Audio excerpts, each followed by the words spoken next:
Yan si Mayor, guys. Yon! Yorme!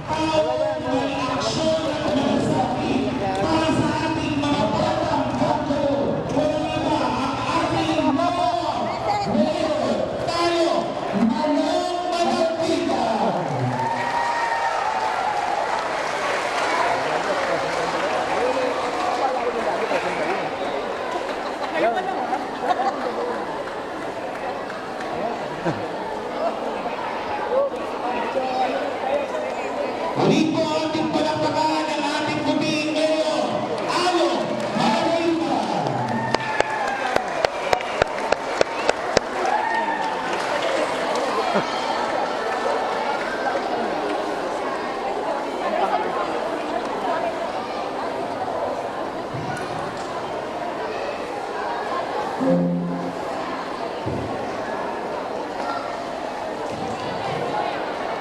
So hindi na natin po patatagalin pa ating panghihingan at mensahe ang ating Mayor Alo Malapitan. Siguro maraming salamat, magandang hapon sa inyong lahat. Baka nagulat kayo, kaya nagpatawag kami ng isang programa na kagaya nito yung anak ko sa Sige, boss, sige, boss. ito ay sa katalingan. Walang tarpaulin. Yun nga, wala nga tarpaulin. Noong nakaraan. Nandun sa kabila yung tarpaulin, nasa ano, Ngayon ko lang napansin, wala yung... nasa Morning Breeze yung tarpaulin. Hindi na nakuha doon. Tapos sa ano pala, Na meron Pagawa din ako ng ano sa amin. tarpaulin. Hindi ko kasi alam yung layout eh. Gumawa kami ng sarili ng layout. Basta ano, anak ko, sagot ko, ganun. Hindi mo kapapay mo, walang makaniwig. Siyempre. kailangan i-assess natin. Nandun, nabalitaan ko yun nung nakaraan, galit ako. Wala namang natirang ano doon? Oo, di ba? Saan pa kami nagkulang? Ikaw na talaga. Wala na bang natirang ano dito? Ano ba ang dapat natin gawin? Ano ba ang dapat natin idagdag sa ating paaralan, sa pamahalaan at sa pusa? Kung paano natin matitiyak ang kaligtasan ng mga bata dito sa Caloocan? Nagpatawag kagad ako ng town meeting. Sound muna tayo. O pinatawag ko ang kapulisan, Ng Monday. pinatawag ko ang DepEd, ang ating mga Yes. puturo, Siyempre. pinatawag ko ang barangay, Ano? Kasi sir, wala kami pa-uniform na ganyan. at pa ba Kasi ano to? ang Si DPSTA. Konsehal. Konsehal eh. Kung pwedeng maging kaagapay namin para maproteksyonan ang mga anak ng mga taga-Caloocan na nag-aaral sa isa sa aming mga pag-usapan, Yun! tulong-tulong tayo. Ang DepEd, ang DPSTM, ang kapulisan, ang barangay, pati ang PTA, SPTA, na magbabantay sa inyong mga anak sa tuwing oras ng pasukan at ng uwian. Ano sabi mo? Kailan ko? Yung ano natin, yung nangyari ng nakaraan, no? Hindi naman natin sabihin na normal sa mga magkaklase ang nagkakaaway. Natural yan eh. Minsan may mga magsusuntukan. Minsan nangyayari yan. Kahit ako sa eskwela, pinagdaligin sa private school ako nag-aaral. Pero nangyayari yan eh. Pero yung ganong klase ng insidente, sabi ko, mali yun. Kumbaga, kailangan tulong-tulong tayo labanan yung ganong mga kamalian na nangyayari sa atin. May nag-uusap, kaya pag nag-uusap-usap kami, ano ba pwede natin gawin? Maglagay tayo ng metal detector para ang mga bata matiyak natin. Hindi nagdadala ng ang batawag dyan, mga deadly weapon o yung mga gamit na nakakasakit o nakakamatay. Maglagay tayo ng metal detector. Ang sabi ko, okay yan, sige, gagawin natin yan.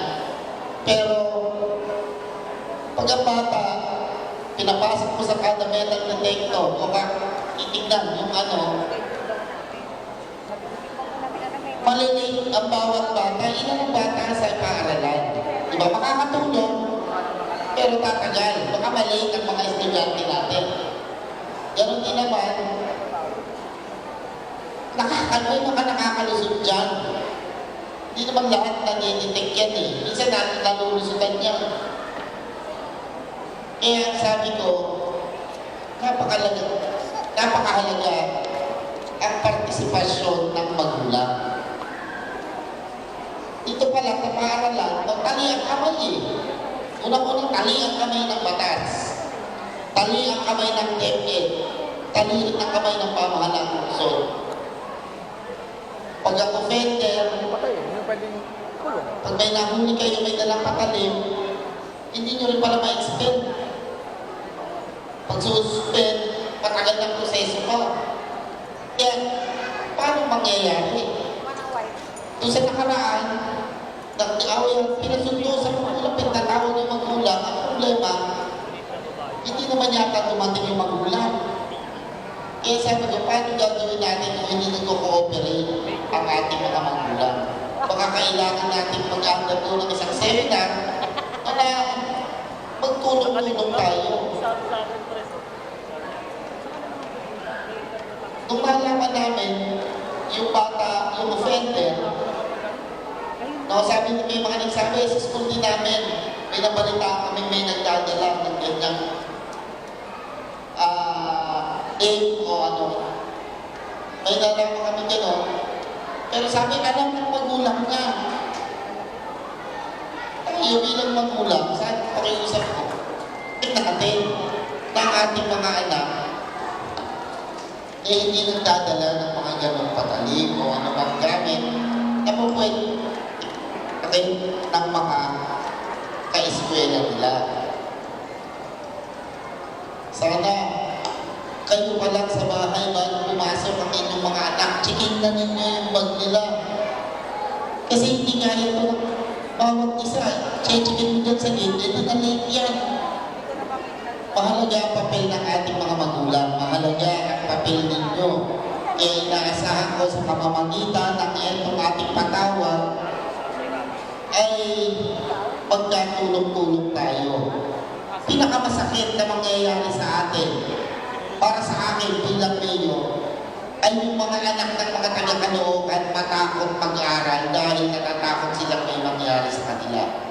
Diba? Parang napakapabayaan naman doon pag nangyari yun. Kaya sana tulungan nyo kami na bigyan ng kasiguruhan kayong mga magulang at ang ating mga mag-aaral na sa tuwing papasok sila ng paaralan, alam nilang kampante sila at ligtas sila. Tulong-tulong po tayo. Maaasahan mo ba namin ang pakikiisa ng bawat magulang? Opo kayo ng opo, ha? Baka mamaya. Maaasahan mo ba namin ang pakikiisa ng mga magulang? Muli sa inyong lahat, maraming salamat. At sana, tuloy na ito. Pare-pareho tayong natuto sa pagkakataon nito.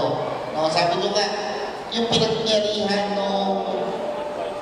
insidente yun, alam niyo, kanina kausap ko si Sir Pong, sabi ko, may mga eskwelahan na ina-expect ko na may posibilidad na mangyari ito. Pero hindi sa eskwelahan na yun. Doon sa eskwelahan na yun, pinagsama-sama ang mga magagaling, mga husay na bata. At hindi ka basta-basta nakakapasok sa eskwelahan yun.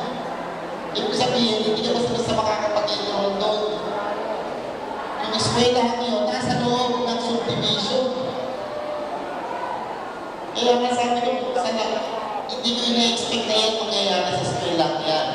Kung yun ang nangyari sa eskwela, na mas lalo na, baka dun sa mga subdivision na ano, kaya magtulungan nun tayo. Tiyakin natin na magiging ligtas ang bawat anak ng mga o ang bawat bata dito sa Caloocan. So muli, maraming salamat po. Ayan, maraming salamat po ating magiging punong Luzon. Mayor Del Allen Malapitan.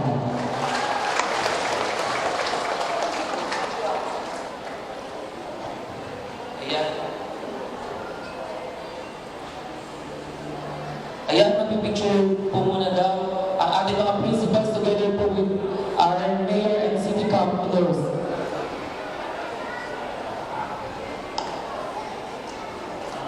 Walang tarpaulin na nilagay, no?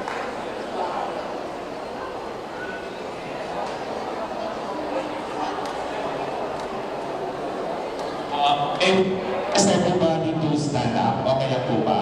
Maraming salamat. Ayan para sa atin.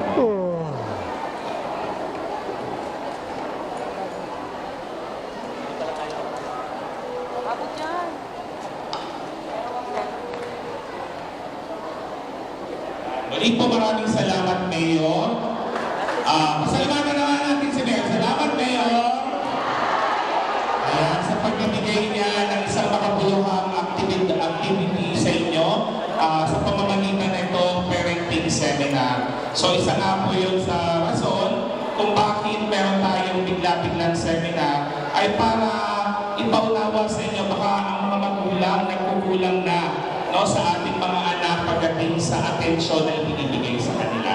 Kaya it's high time na katukin namin ang mga puso ninyo at nabigyan natin ng halaga ang mga anak natin. No? So alamin natin yung mga whereabouts nila sa isang magandang pamamaraan. No? So ipagpapatuloy na po natin. Maraming salamat, Mayor. Thank you po. Thank you rin sa mga konsilahan at principal na bumisita para sa ating activity ngayong araw na ito. Urban gardening. Ayan, para naman muli, ating mamunang pinagpakaan ng ating punong Luzon, Mayor Allen Malapitan. Yun, Mayor, oh. Para naman po sa pagpapatuloy po ng ating programa ngayong araw, ipapakilala ko po muna sa inyo ang ating second speaker. Our second speaker is graduate of BS Electronics and Communication Engineering at the Mapua University, formerly Mapua Institute of Technology. Graduate Masters of Engineering Specialization in System Management at Pangatasan Luzon ng Manila. Awarded honorary Uy, ma'am. Doctor of Educational Leadership and Management by St. James University and Seminary, Pennsylvania, USA. Sila Sir Bong? Graduated Oh, saka si Eric Management Castillo. Silang dalawa. University of Science and Technology. Saan ba sila? Sa A licensed electronics engineer. Sandang Sora.